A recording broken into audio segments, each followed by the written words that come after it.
महाराज जी, इस शरीर से पाप हो गया है। पति से द्वेष भावना के कारण मैंने पर पुरुष से संबंध बना लिए थे। अब मुझे बहुत जलन हो रही है, मैं पाप कर दिया महाराज जी, इस पाप का स्वीकार करती हूँ, बट अब यही तो आज के वातावरण में यही सब बातें फैल रही हैं। इसीलिए तो कहते हैं कहीं ना कहीं आप अध्यात्म से जुड़ी हैं, तभी आपके हृदय में जलन हो रही नहीं। लेकिन किसको जलन होती है? किसको जलन होती है? ये तो मनोरंजन माना जा रहा है आज के समाज में। पर अगर हो सके तो लौटो, अपने पति की तरफ भगवत भाव लाओ। चाहे जैसा पति हो, अंध बधिर क्रोधी अति दीना, ऐसे पति कर किए अपमाना, नारी पाव जमपुर दुख नाना, जो शास्त्र कहता है। अगर हमारा पति अंधा है, हमारा पति किसी अंग विहीन है, हमारा पति कमजोर है, तो भी हमें अपने पति का ही सेवन करना चाहिए, पर पुरुष का सेवन नहीं करना चाहिए। पति से द्वेष क्यों? अच्छा, आज के ऐसी स्थिति बनती जा रही है, अब पति दूसरी स्त्री से प्यार कर रहा है तो कहती लो फिर हम तुमको दिखाती हैं, वो दूसरे पुरुष से प्यार कर रहे हैं। अब करे तो क्या करे? मतलब जब तक दोनों पक्ष नहीं संभलेंगे तब तक एक पक्ष को कैसे संभाला जा सकता है? अब पत्नी देख रही कि उसका पति जो है वो उसके सामने किसी दूसरी स्त्री को लेके घर आ रहा है, अब वो क्या करे? समस्या मतलब ऐसी समस्याएं पड़ जाती हैं कि कुछ अच्छी बच्चियां चलना चाहती हैं अच्छे से, लेकिन ऐसी परिस्थिति होती है, जैसे उसने कहा कि हम अपने पति के द्वेषवश, तो किन्हीं कारणों से द्वेष हुआ ना, तो उसको भी लगता है अच्छा तुम ऐसा कर रहे हो तो फिर हम ऐसा करके दिखाते। लेकिन हमें लगता है हमें अपने चरित्र को पावन रखना चाहिए, चरित्र को दूषित नहीं करना चाहिए। अब भगवान की शरण में हो, नाम जप करो, नाम कीर्तन करो, आगे से ऐसी गलती मत करना। अगर पति के ऐसे आचरण हैं जिनके द्वारा आपको दुख पहुंचता है तो भले आप उस दुख को सह ले, लेकिन आप गंदा आचरण न करें। हमें तो यही लगता है आप अपने जीवन को भगवान की शरण में रखकर पवित्र रखें, और अगर हो सके तो अपने प्यार से पति को वश में करें। ऐसा प्यार प्रस्तुत करें कि पति तुम्हारे अनुकूल हो जाए। ऐसा नहीं है, बहुत से बिगड़ेलों को स्त्रियों ने सुधार दिया, बहुत से बिगड़ेलों को सुधार दिया अपने प्यार के वशीभूत होकर। तो हमें लगता है हमें सुधरना चाहिए, गंदे आचरणों की तरफ हमें नहीं बढ़ना चाहिए।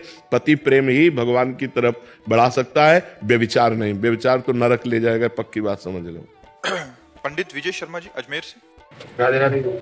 राधे राधे महाराज जी। गुरुदेव, एक जिज्ञासा है कि शास्त्रों में आत्मा को नित्य, शुद्ध, बुद्ध, मुक्त एवं अनादि स्वरूप कहा गया है। यदि आत्मा अनादि है, उसमें कोई मल वासना या द्वेष नहीं है, तो फिर ये वासना, मोह, राग, द्वेष जैसे संस्कार उसमें कैसे और कब आए? हाँ, बच्चा जैसे स्थूल शरीर है ना, ऐसे एक सूक्ष्म शरीर है, फिर कारण शरीर है। कारण शरीर जो स्थूल और सूक्ष्म का निर्माता है, सतोगुण रजोगुण तमोगुण से उसकी सृष्टि है। कारण शरीर की त्रिगुणात्मिका माया के मिश्रण को ही कारण शरीर कहते हैं, जिसे स्वभाव कहा गया है। लेकिन जो सूक्ष्म शरीर है उसमें जो मन है, बुद्धि है, चित्त है, और चौथा जो अहंकार है, उस अहंकार में आत्मा भ्रमवश अपना मैंपन कर लिया, मेरापन कर लिया। बस इसी से उसको जन्म मरण की प्राप्ति होती है। अब वो अहंकार विमूढ़ आत्मा करता हमिति मन्यते, यद्यपि वो निर्लेप है, निर्विकार है, अकर्ता है, फिर भी वो मैं करता हूं, मैं भोगता हूं, मैं देखता हूं, ये अंतःकरण के अहम धर्म से युक्त हो जाने के कारण, अंतःकरण में ममत्व हो जाने के कारण, अंतःकरण के अहम में मैं हो जाने के कारण उसको दुर्गति या सदगति भोगनी पड़ती है। उच्च लोकों में या अधोलोकों में जाना पड़ता है। पुण्य कर्म करता है तो उच्च लोकों में जाता है, पाप कर्म करता है तो अधोलोकों में जाता है, और ज्ञान प्राप्त हो जाता है, कर्ता हो जाता है तो अपने स्वरूप में स्थित हो जाता है। समझ पा रहे हो आप? श्री शुक्ला जी, अयोध्या जी से। गुरुदेव, आपके चरणों में कोटि कोटि प्रणाम। गुरुदेव, अंतरात्मा की आवाज और कामना जनित मन की आवाज को कैसे पता करें कि अंतरात्मा परमात्मा की आवाज कौन सी है? विकट प्रतिकूल परिस्थिति में जो अंतरात्मा शास्त्र प्रमाणित आदेश करे वो तो अंतरात्मा की आवाज है, और जो इंद्रियों को लेकर भोगों की इच्छा प्रकट करे वो मन की आवाज है। जैसे आप किसी स्त्री की तरफ हेरें तो अंदर से आएगा गलत है, क्योंकि शास्त्र आज्ञा करता है पर स्त्री की तरफ दोष दृष्टि से नहीं देखना चाहिए, तो अंदर से आज्ञा गलत है, ठीक नहीं है।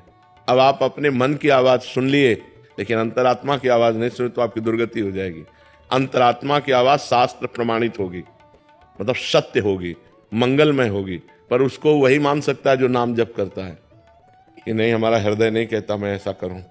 और अगर कहीं भूल चूक से गलती हो गई तो जलेगा हृदय और दोबारा नहीं करेगा।